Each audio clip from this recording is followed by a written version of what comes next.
ke satu tempat. Kita harus dibawa ke satu tempat, jangan dibayangkan orang lain. Anda yang dibawa, Anda yang dimandikan oleh orang-orang, Anda yang dikafani oleh orang-orang, dan saat itu pun Anda diangkat di atas kepala orang-orang. Jangan berbangga Anda tidak jadi kemanten saat itu. Anda akan dibawa ke alam barzah, Anda akan dikirim ke kubur.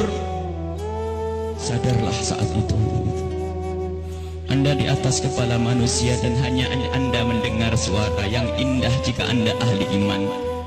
Orang yang bersama kita mengucapkan kalimat indah, La ilaha illallah, La ilaha illallah, La ilaha illallah, La ilaha illallah, La ilaha illallah. Ketahuilah, jika ahli iman yang dibawa di atas kepala manusia mendengar la ilaha illallah, terhibur hatinya dan alangkah bahagianya. Akan tetapi jika dia bukan ahli iman, dia akan menyesal, kenapa aku tidak bisa mengucapkan la ilaha illallah di hatiku. Dia akan dikirim ke alam barzah. Anda, kami akan dikirim ke kubur, dan kita pun dibawa oleh orang-orang. Sadarlah. Dan setelah kita sampai di kubur, orang-orang ternyata sudah menyiapkan kita liang lahat. Di situ telah digalikan oleh orang-orang buat kita.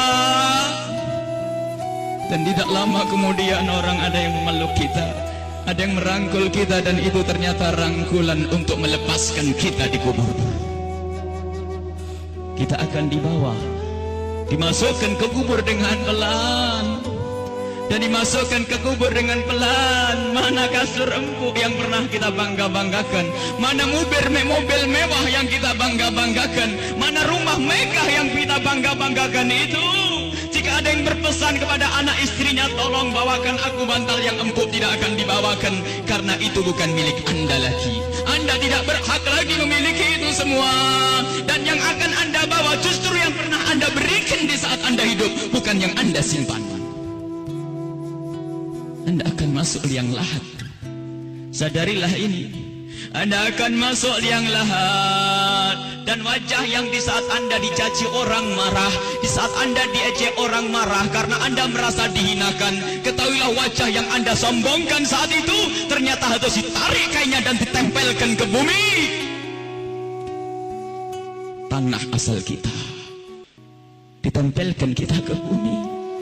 Dan setelah itu pelan ada orang yang menabur di atas kepala kita dengan debu, 1 kali, 2 kali, 3 kali, dan setelah kita 3 kali bukan taburan, tapi akan ditumpahkan air tanah di atas kepala kita, ditumpahkan tanah dan ditumpahkan tanah, sehingga yang kita ketemukan adalah gelap gulita di alam kubur. Seperti yang disabdakan oleh Nabi Muhammad, sungguh saat itu orang di dalam kubur bisa mendengar terompah kaki orang yang berjalan di atas kepalanya. Dan saat itu pun Anda, kami mendengar orang-orang berjalan. Anda dan kami mendengar orang yang melangkah semakin lama semakin jauh. Dan ternyata hanya tinggal beberapa orang, itu anak-anak kita, itu istri kita, itu suami kita. Dan mereka pun ternyata tidak mau bertahan lebih dari setengah jam. Setelah itu pun mereka melangkahkan kaki dan suara kaki itu semakin jauh. Dan ketahuilah saat inilah kita memetik amal perbuatan kita di dunia. Saat inilah kita akan merasakan apa yang pernah kita tanam waktu kita hidup di dunia.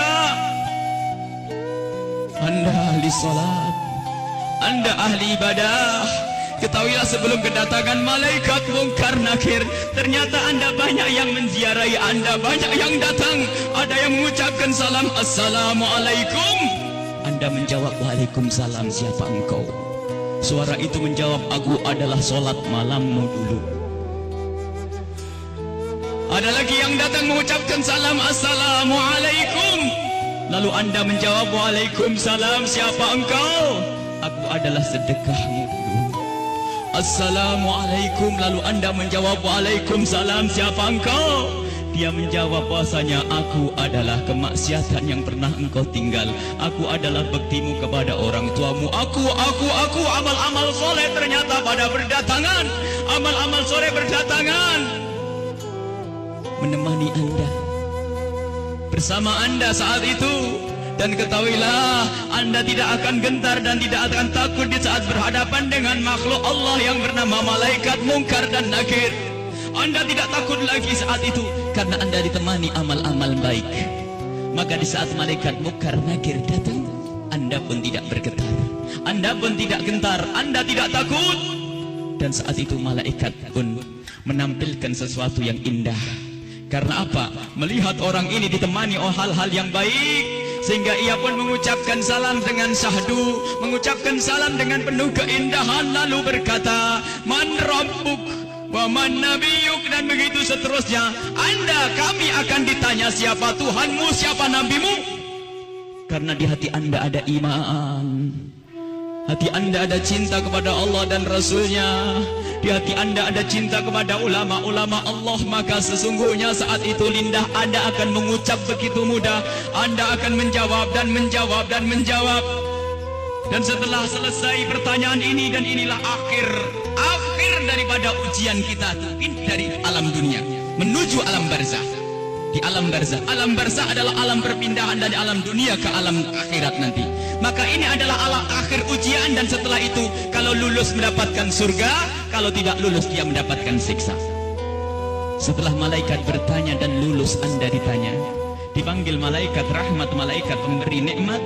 Wahai malaikat pemberi nikmat, ini adalah hamba yang soleh, bawalah ini ke surga dan beri nikmat sampai dibangkitkan nanti. Akan tapi sadarlah, di samping sana, di kubur yang satu sana, ada di samping kita ada kubur, di samping Anda ada kubur. Dan di saat orang ini dikubur dan ditinggal oleh keluarganya, ternyata saat itu telah berdatangan sesuatu yang sangat mengerikan, dengan suara yang sangat menyeramkan. Seseram-seram suara di dunia tidak pernah didengar seperti saat ini. Suara yang sangat mengerikan dan menyeramkan, ketahuilah. Lalu orang ini bertanya, siapa engkau? Suaramu sungguh mengerikan. Suara itu menjawab, aku adalah zina yang pernah engkau lakukan dulu. Suara lebih seram lagi, lalu orang ini bertanya, siapa engkau? Aku adalah tali persaudaraan yang pernah engkau putus dulu. Siapa engkau?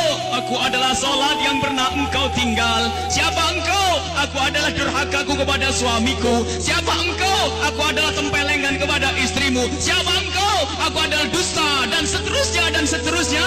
Kalau orang ahli maksiat sungguh saat itu ditemani oleh amal-amal jeleknya, dan saat itu sudah takut dan takut dan takut sebelum kedatangan malaikat Munkar Nakir. Semoga Allah menjaga kita dari didatangi oleh amal-amal jelek. Akan tapi kita semua punya amal jelek. Ya Allah, ampuni dosa kami. Jangan sampai ini semua hadir di saat itu, ya Allah. Ya Allah. Kemudian malaikat Munkar Nakir datang. Bagaimana ya kalau ini kita? Malaikat Munkar Nakir datang dan bertanya. Rupanya orang yang sudah ketakutan ini melihat malaikat semakin takut, sehingga ditanya tidak bisa berucap sepatah kata pun, tidak bisa mengucapkan apa-apa. Dan saat itu malaikat memukul, menyiksanya. Dan ketahuilah, pukulan malaikat ini seperti yang disebutkan dalam satu hadis, jika dipukulkan ke dunia, maka dunia ini akan hancur dan isinya. Dipukulkan kepada kita kalau kita ahli maksiat, dipukulkan kepada siapapun yang ahli maksiat. Dan saat itu setelah selesai diuji dan ditanya, maka malaikat ini berkata kepada malaikat penyiksa, wahai malaikat pemberi siksa, ini hamba Allah yang bermaksiat, siksalah dia hingga nanti dibangkitkan. Ini yang harus senantiasa kita hadirkan. Kenapa Rasulullah pernah memerintahkan, akthiru min dzikri hadhimil ladzat, sering banyaklah menyebut kematian, agar kita sadar bahwasanya kita juga akan mati, lalu mempersiapkan kematian ini. Al-kayyisu man dana nafsahu lima ba'dal maut. Orang cerdas itu yang mempersiapkan untuk kehidupan setelah mati. Seorang sahabat bertanya kepada Nabi Muhammad, ya Rasulullah, ayyun nasi akyas, orang apa yang paling cerdas ya Rasulullah? Dijawab, aktaruhum lil mauti dzikra, yang paling sering menyebut kematian, yang paling sering mengingat kematian. Wa ahsanuhum lima ba'dahu istidada, yang paling banyak untuk mempersiapkan setelah kematian itu adalah orang-orang cerdas. Dan ketahuilah, siapapun yang selalu ingat kematian itu akan semakin indah tingkah lakunya. Jangan dianggap kalau ingat kematian orang ini akan cemberut. Jangan dianggap kalau orang kematian dia akan selalu muram. Tidak. Orang yang selalu keingat kematian akan semakin indah di dalam berinteraksi dengan sesama. Dia tahu bahasanya senyum kepada istri itu pahala, maka dia akan sering senyum. Dia tahu bahasanya menghargai suami adalah pahala, maka dia akan menghargai suami. Dia ngerti bahasanya tegur sapa, sopan santun, saling kasih dan cinta kepada tetangga itu menghadirkan pahala, maka dia akan bersopan santun dan bersaling kasih. Maka orang yang sering mengingat kematian itu akan menjadikan dia semakin baik di dalam kehidupan ini. Kalau ternyata ada orang mulutnya tajam, tangannya suka mukul orang, yakinlah bahwa dia lupa bahasanya dia akan mati, atau ingat mati tapi tidak sadar bahasanya itu semua akan dituntut setelah kematian. Maka mari kita mengingat kematian agar hidup kita semakin indah di dunia ini. Semua yang kita lakukan di dunia ini akan kita petik buahnya di akhirat. Udhkuru aktiru min dzikri hadimil ladzat. Hadis yang diriwayatkan oleh Imam Tirmidzi dan Ibnu Hibban. Bahasanya, perbanyaklah engkau menyebut kematian. Bahkan banyak sekali Rasulullah memerintahkan satu amalan tujuannya agar mengingat kematian, termasuk ziarah kubur. Fa innaha tudzakirukumul maut, karena ziarah kubur itu mengingatkan orang-orang yang mengingatkan kita kepada kematian.